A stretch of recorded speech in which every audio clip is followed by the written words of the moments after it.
दुख कोई नहीं चाहता, लेकिन काम करता है जिससे दुख बढ़े। चाहत सुख दुख संग न छाड़ा। आदमी चाहता तो सुख है, लेकिन दुखदायी कामों को छोड़ता नहीं, तो कैसे सुख मिलेगा? ये बहुत भोली बुद्धि है कि पुरुष को स्त्री से सुख मिल जाएगा और स्त्री को पुरुष से सुख मिल जाएगा, बाल बच्चों से सुख मिल जाएगा, रुपए पैसे से सुख मिल जाएगा, पद मिल जाएगा तो सुख मिल जाएगा, अगर महंत बन जाए तो सुख मिल जाएगा। महंती के लिए लड़ाई भिड़ाई भी होती है। ये सब भ्रम है, ये सब दुख बढ़ाने वाले हैं। सुख की परिभाषा गलत करते हैं लोग। दुनिया की चीज़ों से सुविधाएं मिलती हैं। हमारे पास गाड़ी नहीं है, बस में बैठ के जाएंगे। किसी के पास गाड़ी है तो बैठा और अपनी मंजिल को सीधे पहुंच गया, इतना फर्क है। लेकिन अपनी गाड़ी में और बस में जाने के बाद भी किसका मन संतुलित है, इसका महत्व है। जो बस में गया अगर उसका मन संतुलित है और जो बस में नहीं प्राइवेट कार में गया है उसका मन संतुलित नहीं है, तो प्राइवेट कार क्या करेगी? बहुत धन है और किसी के पास धन नहीं है लेकिन दरिद्रता नहीं। धन न होना अलग बात है और दरिद्रता अलग बात है। ये धनी है, इसका मतलब अतिरिक्त चीज़ें उनके पास हैं। इसमें जितने लोग बैठे हैं इनमें तो धनी कोई होगा, बाकी को धनी नहीं कहा जा सकता है। कमाते हैं, खाते हैं, कोई कमी नहीं, भोजन वस्त्र आवास सब कुछ है, लेकिन उनको धनी नहीं कहा जा सकता है। धनी होने की ज़रूरत नहीं है, कमाओ खाओ गुजर बसर हो काफ़ी है। दरिद्र नहीं होना चाहिए। ऐसी अवस्था ना आ जाए कि दरिद्रता हो जाए। मेहनत दिन भर करे और पेट न भरे तो दरिद्रता है, तन न ढके तो दरिद्रता है। तो दरिद्रता न हो, लेकिन धनी ना हो कोई हर्ज नहीं है। गुजर बसर होना चाहिए। सुख का साधन है जिससे मन सुलझे, वो सुख का साधन है। मन सुलझेगा सुंदर बर्ताव से, बाहर सुंदर बर्ताव और अपने निकट की जो इंद्रियां हैं और मन है उन पर नियंत्रण। और अगर कहा जाए अपने आप पर नियंत्रण तो काफ़ी है। जो अपने आप पर नियंत्रण कंट्रोल कर सकता है वही दूसरे के साथ सुंदर बर्ताव कर सकता है। जो जितना लंपट होगा वह उतना गलत काम करेगा।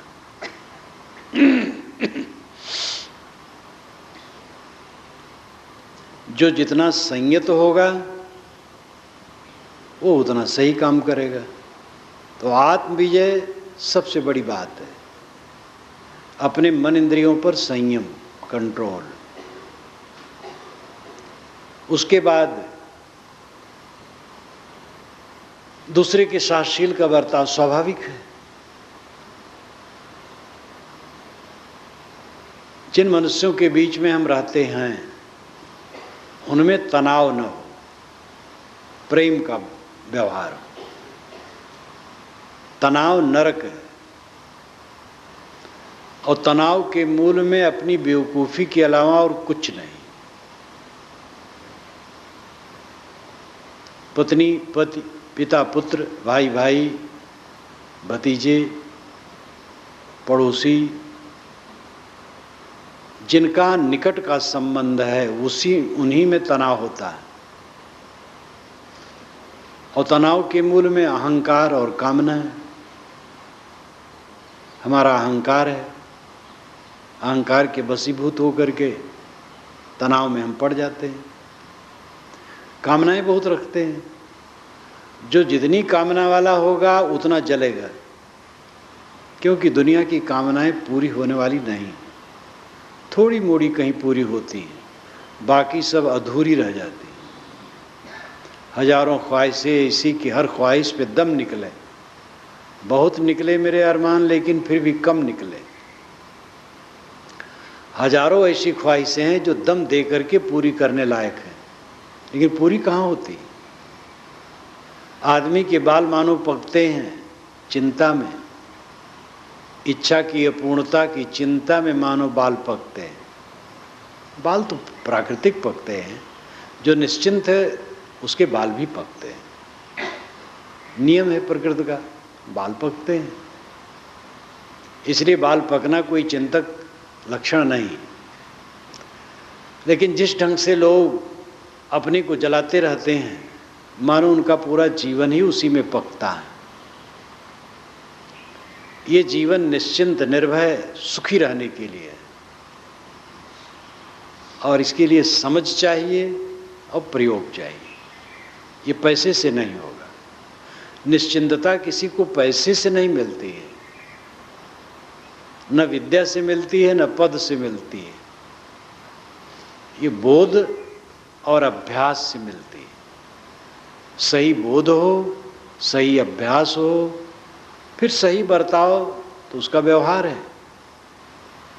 अंदर के ज्ञान का जो प्रायोगिक रूप है वो व्यवहार है, व्यवहार ही में प्रयोग होता है। मान लो कि कोई बड़ा अच्छा आदमी है, कहा जाता है भाई ज्ञानी है, ये क्रोध करता है, लड़ता है, तो ज्ञानी वचन का है, बुद्धि का है। ज्ञानी का लक्षण नहीं कि लड़े। कहीं विमत हो तो प्रेम से उसमें बातचीत कर ली जाए। लड़ने का जो लक्षण है वो ज्ञानी का लक्षण नहीं। आंतरिक ज्ञान का प्रतिबिंब हमारा व्यवहार होता है। व्यवहार ही से ज्ञान की परीक्षा होती है। जहां हम रहते हैं वहां कलह करते हैं। कितने घरों में है एक दूसरे से बोलते नहीं, और बोलेंगे तो बहुत गंभीर होकर, प्रसन्न चेहरा रहेगा ही नहीं। उस घर में सुख शांति कहाँ है? कम से कम उस व्यक्ति को तो सुख शांति नहीं होगी जो ऐसा होगा, दूसरों को भी उसके द्वारा संताप होगा। आपका चेहरा खिला रहना चाहिए, हंसमुख, प्रसन्न होकर बोलो। घर में प्रवेश करो, सबसे खुश होकर के बोलो। घर वाले आपके घर में प्रवेश होने पर आनंदित हो जाएं। कितने घर के लोग हैं घर में प्रवेश करेंगे, घर वाले अगर आनंदित होंगे तो उनके प्रवेश करने से दुखी हो जाएं। उनका चेहरा मोहरा वैसे उदास, मुंह से निकलेगा तो जहर, बर्ताव सब कटु, पूरा नरक। चीजें कम रहे, कोई हर्ज नहीं। न्यूनतम आवश्यकताओं की पूर्ति होनी चाहिए। भोजन, वस्त्र, आवास, ये हो जाए, इतना हो बस काफी है। मन बढ़िया हो, सुंदर बर्ताव हो आपस में, शाम को इकट्ठे हो, एक दूसरे से हंसो बोलो, बिला जरूरत भी बात कर लो। कई बार ऐसा होता बात की जरूरत नहीं होती, लेकिन बात उठा करके आपस में बात की जाती है। बात करने से दिल खुलता है, थोड़ा हंसी विनोद हो गया, बातचीत हो गई, मन खुल गया।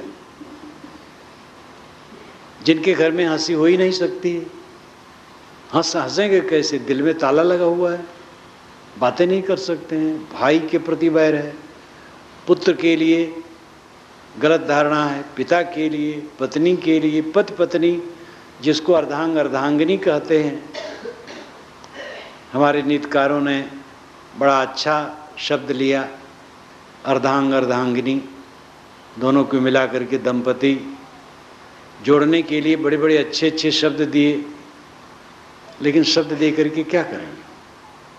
जब आपस में तनावग्रस्त रहोगे शब्द क्या करेगा? सुंदर बर्ताव आपस का स्वर्ग सुख है। झोपड़ी में स्वर्ग है, महल में स्वर्ग है। जहाँ सुंदर महल कोई बुरी चीज नहीं है, किसी के पास पैसे है महल बना अच्छा है, लेकिन स्वर्ग उसमें तभी होगा जब आपस का सुंदर बर्ताव होगा, और सुंदर बर्ताव ना हो तो नरक होगा। एक युवक ने मुझे एक बार पत्र भेजा था, महाराज हमारे धन बहुत है, कई भाई हैं, हम छोटे हैं सबसे, लेकिन आपस में किसी से बैठता नहीं। तो मैंने पत्र लिखा, तुम्हारे पास कुछ नहीं, धन क्या है, कांकर पाथर है। जब प्रेम ही नहीं है तो क्या है? सुख सब चाहते हैं, और सुख का मापदंड स्थूल पदार्थों को हम समझते हैं। कई भाई हैं तो अपने बच्चे के लिए जितना बन सके अनाप शनाप बटोर लो, भतीजी को न मिले, ऐसा भाव होगा वो घर में सुख होगा। भतीजे, अपने बच्चे, सब बच्चे, ये कोई नहीं जानता है कि कौन कैसा होगा, उसमें कौन देवता होगा कौन सांप होगा, कोई नहीं जानता है। अपने का मोह छोड़ दिया जाए तो बड़ा मंगल हो। मोह छोड़ने का मतलब नहीं कि व्यवहार न किया जाए, जो संयुक्त व्यवहार है जहाँ का, वहाँ पर पक्षपात नहीं होना चाहिए।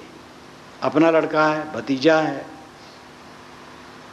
भयऊ है, भाभी है, अगर ये भेद रखोगे व्यवहार में तो सुख नहीं होगा। जिन मनुष्यों के बीच में हम रहते हैं उन मनुष्यों में समता का भाव आए, और बर्ताव से समता का भाव आएगा। जब एक दूसरे को देख करके खुश होंगे तो सुख मिलेगा, और तनावग्रस्त होंगे तो दुख होगा। लोग गलत सोचते सोचते ही अपने दिमाग को खराब कर लेते हैं, न मालूम क्या क्या कर डालते हैं। पापी मन न मालूम क्या क्या सोचता है।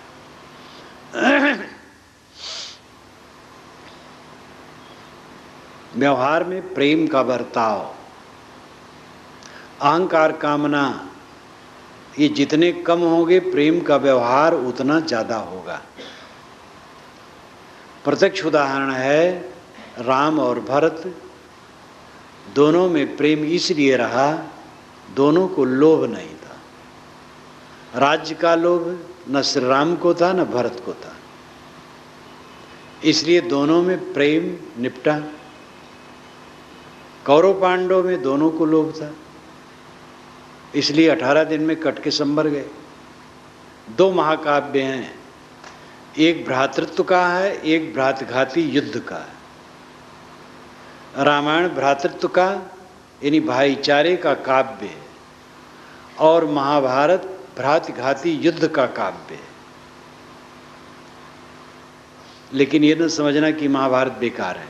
महाभारत में ही गीता है, और गीता ही नहीं, महाभारत में शांत पर पढ़ो आप, कितना मालटाल है। पूरे महाभारत में बहुत अच्छी अच्छी बातें हैं, बकवास भी है। महाकाव्य है तो बकवास तो होगी, बिला सिर पैर की बातें जो कभी नहीं घट सकती है धरती पर, ऐसी बातें महाकाव्यों में लिखी जाती हैं। जैसे नाटक में जोकर आ जाता है सबको हंसाने के लिए, तैसे महाकाव्यों में बिला सिर पैर की बातें हुआ करती हैं। और महाकाव्य क्या जब दर्शन के ग्रंथ में होती है तब और क्या कहा जाए। योग दर्शन 6 दर्शनों में, हिंदू धर्म के दर्शनों में, हिंदू धर्म में 6 दर्शन माने जाते हैं, सांख्य, योग, न्याय, वैशेषिक, मीमांसा, वेदांत।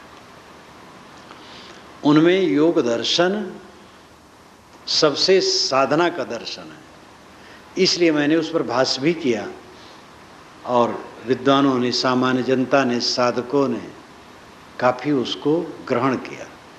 अभी 2 वर्ष हुए हैं, तीसरा संस्करण अब उसका होने वाला है। लेकिन उस दर्शन के ग्रंथ में, उस साधना के ग्रंथ में बिना सिर पैर की बातें विभूतिपाद में भरी है। योगी भुनगा जैसा छोटा हो सकता है, हाथी जैसे बड़ा हो सकता है। यहीं बैठे बैठे चीन और रूस, इंग्लैंड और अमेरिका सेकंडों में जाके आ सकता है, आकाश में चल सकता है, और खूब बकवास की गई है। मैंने खूब धुर्रे उड़ाया, कहीं भी नहीं क्षमा किया है, हर जगह काटा है, लेकिन पंडितों ने भी सराहा है। पहला भास ये हुआ है जो निर्भय होकर के गलत बातों को गलत जिसमें कहा गया हो। तो ऐसा भी लगता है कि लोगों के मन में, बहुत से लोगों के मन में होता है कैसे हो सकता है, लेकिन हिम्मत उनको कहने की नहीं है और उतनी समझ भी नहीं है। सोचते हैं हो सकता हो। और सर राधाकृष्णन जो इंडियन फिलॉसफी लिखे, बहुत योग्य थे। अपनी नौजवानी ही में उन्होंने लिखा है, 30 वर्ष की उम्र के पहले ही उन्होंने भारतीय इंडियन फिलॉसफी लिख दी है, 2 खंडों में बड़ी बड़ी। और लेकिन आप उसको पढ़ें तो लगेगा जैसे कोई बुजुर्ग लिखा है। हिंदी अनुवाद भी है। भारतीय दर्शन उन्होंने लिखा तो योग दर्शन भी लिखा, तो उसमें उन्होंने ये बात उठाई जो मैंने भूमिका में लिखी है और आगे भी लिखी है योग दर्शन के भाष्य में, कि ऐसी बातें आ जाती हैं। लेकिन आज तो इन सब बातों को साझी अलग कर दिया जा सकता है, चमत्कार वाली बात कहे। लेकिन अंत में कहे अगर ये हो भी तो भी इसको हटा देना चाहिए। अब हो भी जहां आप मान लिए तब तो फिर पकड़ गए। कौन जाने योगी आकाश में उड़ सकता हो, कौन जाने हो ही। तो इतने बड़े बड़े लोग भी महसूस नहीं करते ठीक है, नहीं सोचते कौन जाने होते हो। तो निर्णय नहीं है, निर्णय तो पारक करता है, वो काट देता है, नीर और क्षीर अलग अलग कर देता है।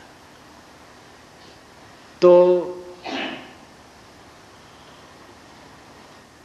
योग दर्शन जैसे, मैंने कहा भाई मैंने तो कोई पैसा नहीं लाया था और हूं, और कोई साधु पैसा ला करके यहां नहीं रहता है। पैसे की बातें नहीं है, ये तो आत्मसमर्पण की बात करना चाहिए। गलत सूचनाएं बहुत हैं।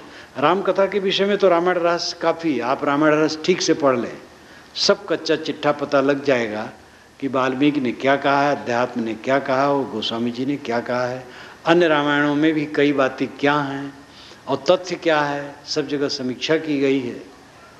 दिल्ली का तो एक रामायणी इतना रामायण रहस्य पर मुग्ध हुआ कि इलाहाबाद में आया, 12-13 हज़ार रुपये एक मुश्त दिया और कहा 200 कापियाँ हमारे लिए भेज दीजिए।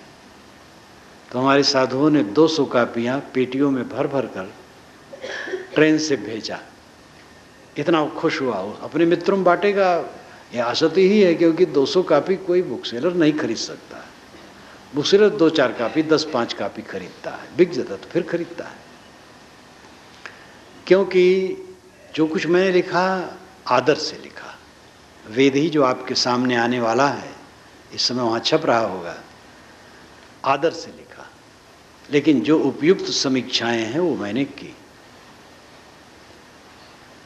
तो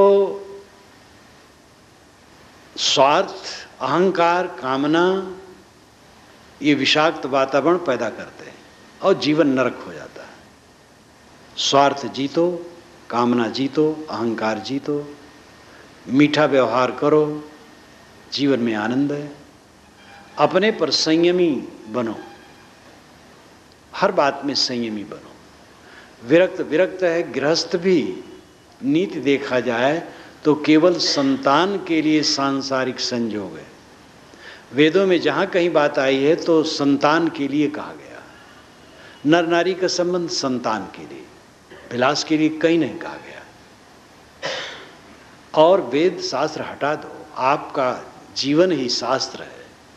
आप अपनी अंतरात्मा से पूछो क्या जरूरत है। संतान जिसमें उद्देश्य नहीं है, फिर अपनी शरीर को झकझोर करके, शक्ति नष्ट करके, इच्छा तृष्णा बढ़ा करके, मलिन बन करके वासनाओं की वृद्धि करो। कल्याण के लिए जीवन मिला है, क्यों उसमें अपने को गर्त में डालो। संयमी बनो, जितना जिससे बन सके संयमी बने। और बातें भी संयम, खान पान में संयमी बनो, बात व्यवहार में संयमी बनो। हर इंद्रिय हमें नचाती, इंद्रियां ये ग्रह पकड़ लेती। नवग्रह, साहब ने नवग्रह कहा, नित अमावस नित संक्रांति नित नित नवग्रह बैठे पांत। बाहर अमावस और संक्रांति समय से होता है, लेकिन ज्ञानी के जीवन में नित अमावस और नित संक्रांति। अमावस का मतलब होता है साथ साथ बसना, अमा नाम घर, वसनाम बसना, एक घर में बसना अमावस है। चांद सूरज एक साथ चलते हैं अमावस के दिन। चांद मन है, सूरज आत्मा है, ज्ञान है। जिसका मन ज्ञान में लीन हो उसके लिए सब समय अमावस है, नित अमावस नित संक्रांति। संक्रांति कहते हैं एक घर से दूसरे घर में जाना, एक स्थिति से दूसरी स्थिति में जाना, ये संक्रांति है। और संक्रमण काल है। संक्रांति में पंडित लोग संक्रांति को पवित्र मानते हैं। साहब कहते हैं यहाँ तो निरंतर संक्रांति है। देह जब तक है, ज्ञानी को भी बाहर से लौट लौट कर अपने में आना है। इंद्रियां हैं, मन है, सब सामने है ज्ञानी के भी। तो बाहर के दृश्य से लौट लौट कर अपने में आना, ये संक्रांति है।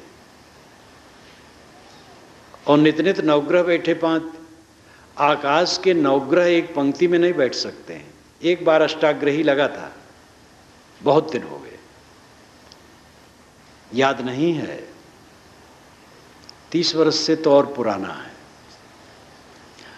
तो अष्टाग्रही पूरे भारत में उस दिन एकदम सनसनी थी। हवाई जहाज नहीं उड़ रहा था और सब कारोबार बंद, अशुभ न हो जाए। जवाहरलाल से कहा गया था कि आप कोई उड़ान न करें, लेकिन जवाहर तो जवाहर थे। वे बिला जरूरत भी हवाई जहाज में बैठ करके 100, 200, 400 किलोमीटर घूम लिए। बड़े वीर थे। आज के नेता तो ऐसे हैं, दोनों हाथ में अंगूठियां, उंगलियां घट जाती हैं, अंगूठियां बढ़ जाती।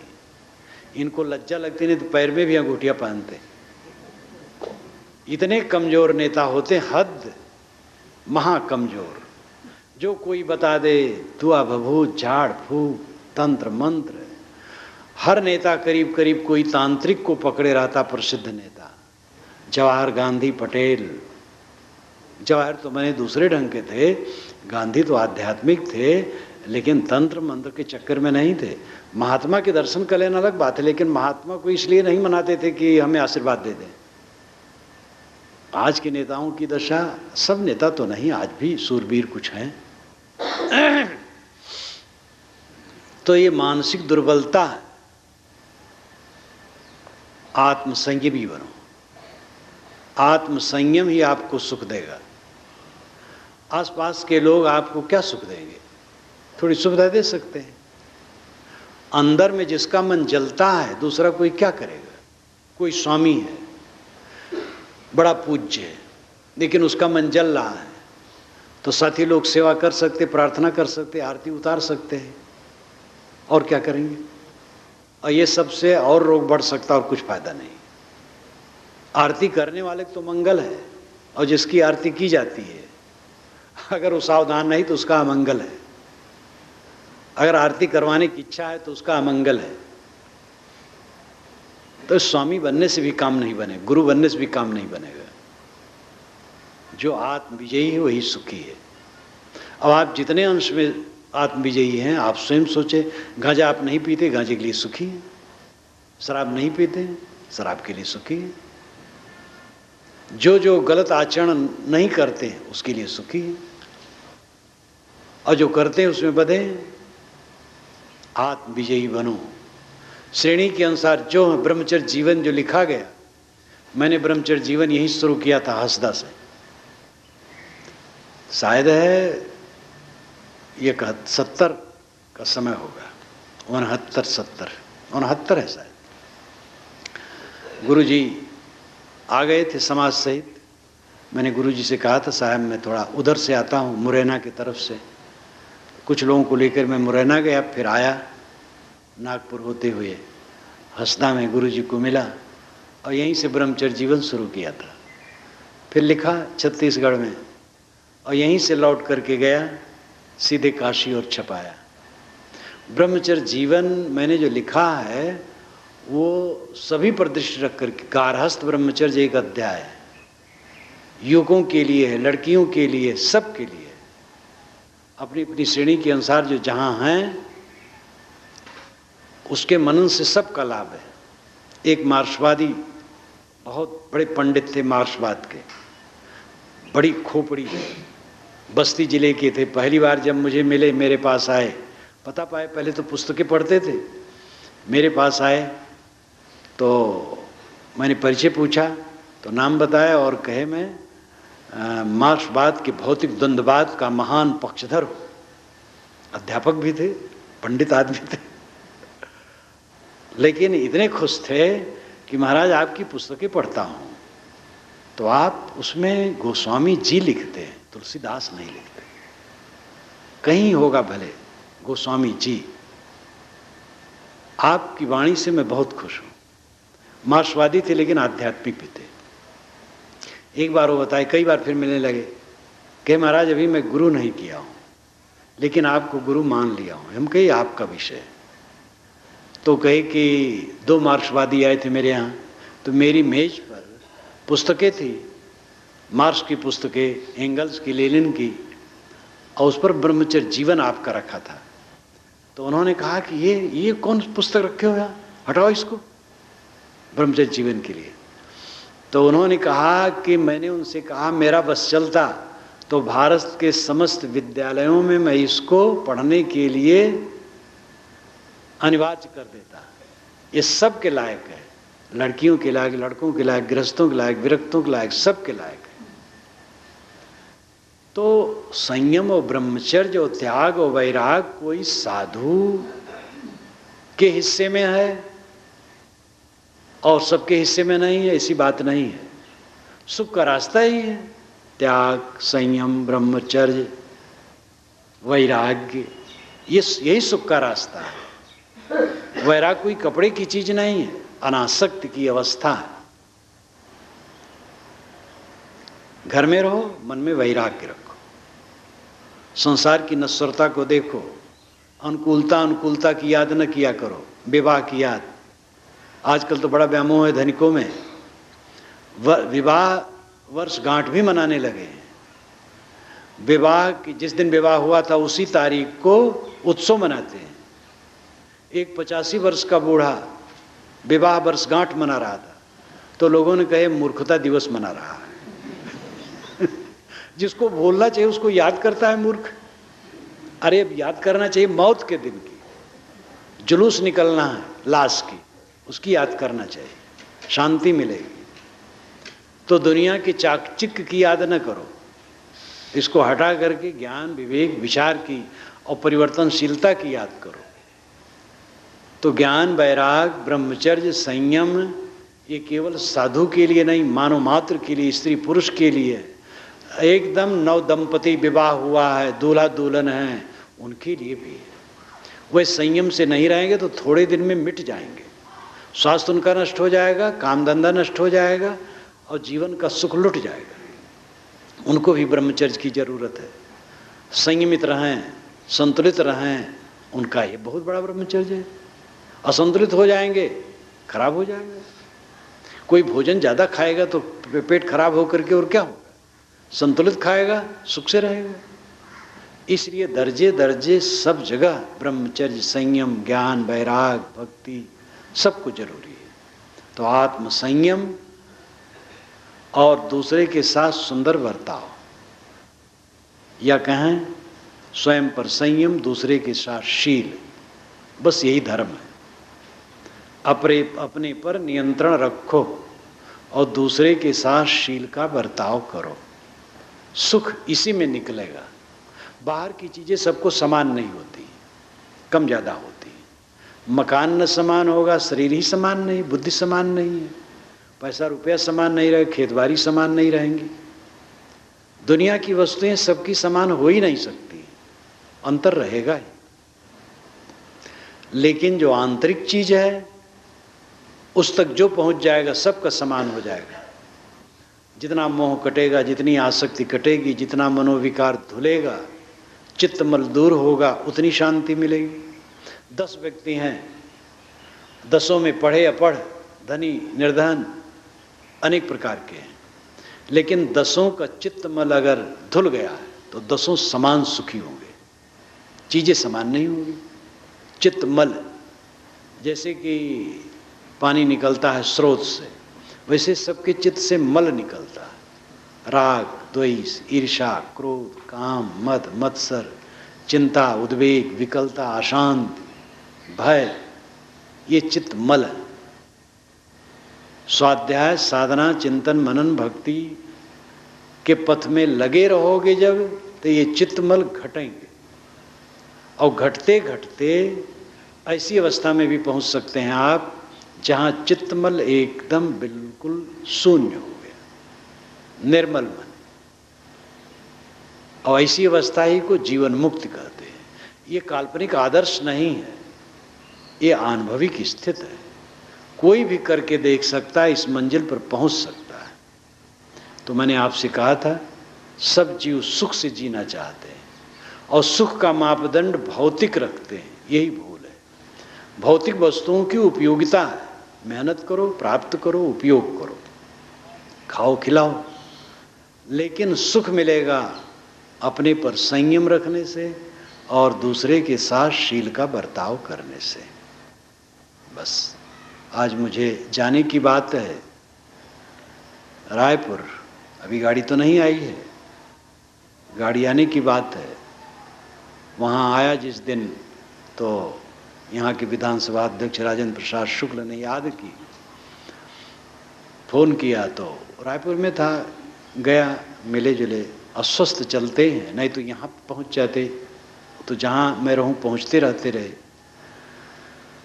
इसी बीच में वो कहे मुझे कार्यक्रम दीजिए, तो अपने साथियों से कहे, बल्कि साथी लोग टोके भी। आज तो अभी 12 बजे तक उनका विधानसभा में कार्यक्रम रहा होगा, उन्हीं की तरफ से सबको भोज, फिर सांस्कृतिक कार्यक्रम, फिर क्या क्या। तो कहे नहीं करो, और हम थके रहेंगे, तुम अस्वस्थ रहेंगे, घर में पड़े रहेंगे, महाराज जी का भाषण हो, और ठीक रहेंगे तो हम बैठेंगे। तो अब इतनी लगन उनकी देखी अस्वस्थ अवस्था में, तो मैं कुछ कह नहीं सका, चुप रहा।